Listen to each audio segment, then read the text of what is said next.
Com o tempo, nas escolas de qualidade que eu estudava, eu fui vendo que nem sempre existiu o ser humano, que o ser humano não apareceu em sociedade, ele foi se formando aos poucos, eram pequenos grupos. Então, como que sempre existiu? Nem sempre existiu. O ser humano lá nos primórdios não era miserável. Não existia miséria, todo mundo corria atrás. Você vai na aldeia indígena, você não vê rico nem pobre. Na aldeia original. Não tem, não existe abandono social. Isso é uma coisa que o Darcy Ribeiro falava, mano. Que a sociedade ocidental tinha muito a aprender com a sociedade indígena. Porque ali existe real solidariedade. Mas aí o que se fez com as sociedades indígenas, velho? Extermínio. Dominaram. Até hoje estão exterminando, velho. Vários povos sumiram.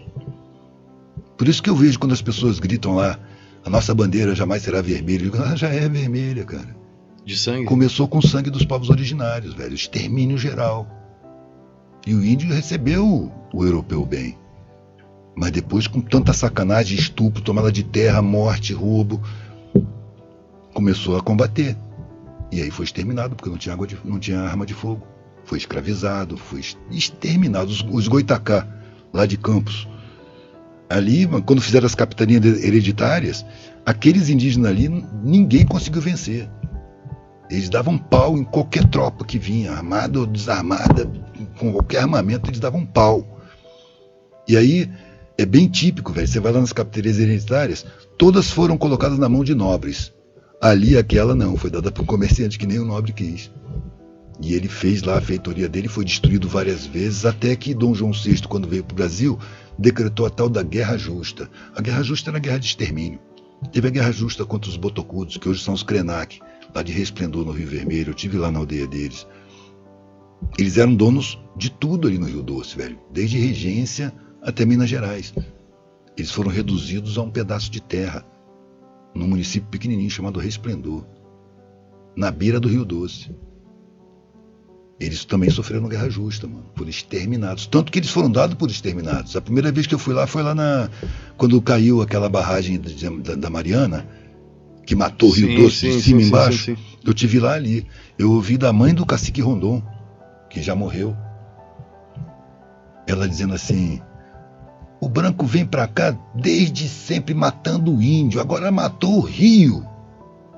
O rio era a divindade deles, eles chamam o Rio Doce de Uatu. Os rituais místicos dele todos eram no Uatu. De repente o Uatu virou fonte de morte. Que ninguém foi indenizado até agora.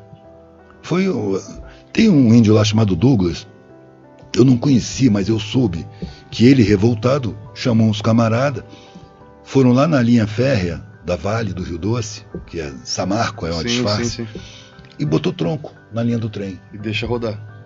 No mesmo dia, a Polícia Federal baixou na prefeitura, pegou o prefeito, botou no helicóptero e levou ele lá. Negocia com esses caras e dá o que eles querem, porque não pode parar os trens.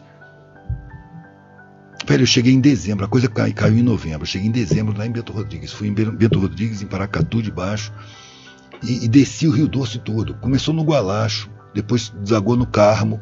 O Carmo deságua num afluente do Rio Doce, que junta com Pirama e forma o Rio Doce.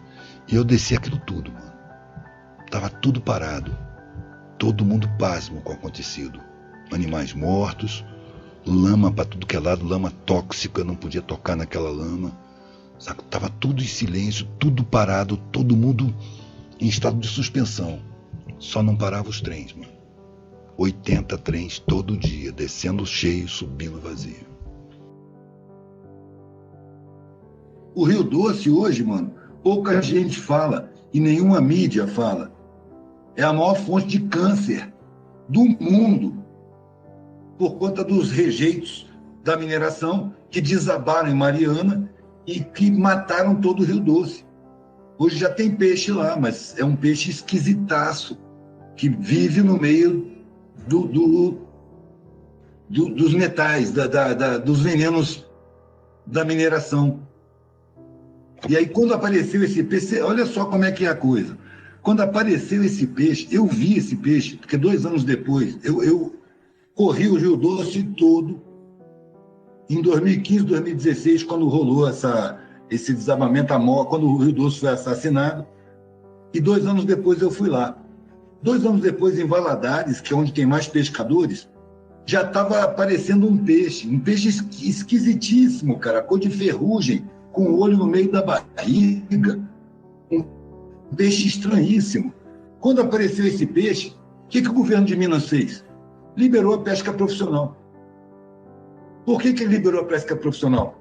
Porque até então, a Samarco, que é testa de ferro da Vale, era obrigada a indenizar mensalmente esses pescadores com o salário mínimo para eles sobreviverem. Então, quando liberaram a pesca, acabou. A mineradora não precisava mais pagar ninguém. Eram mais de 20 mil pescadores cadastrados só na Associação de Valadares. São dezenas de municípios, né? Mas só em Valadares, 20 mil pescadores. Então, era uma grana que a empresa estava pagando, que não queria pagar. Quando apareceu esse peixe esquisitíssimo, liberaram a pesca profissional. A Samarco parou de pagar a indenização. Então, foi em nome da empresa. E o que acontece com essa liberação? 5 mil pescadores podem conseguir pescar esse peixe, porque ele é muito escasso. Os outros 15 mil continuam na miséria. E esse peixe, cheio de metais pesados, um mutante que se adaptou e vive no meio dos metais pesados, vai ser vendido na feira, para a população local. Então, a gente está vendo que a sociedade ela é empresarista, velho. Ela não está nem aí para o povo, não está nem aí para a gente. Ela é dominada por poderes econômicos. É isso que a gente tem que perceber. Esses poderes econômicos dominam também a mídia, dominam a ideologia, dominam a educação, dominam a informação e fazem o povo ficar ignorante do que acontece, ignorante da instrução de escola. É uma covardia, uma grande covardia essa sociedade. Só que agora está aparecendo isso. Pela primeira vez, a coisa está mais clara. Não vê quem não quer ver.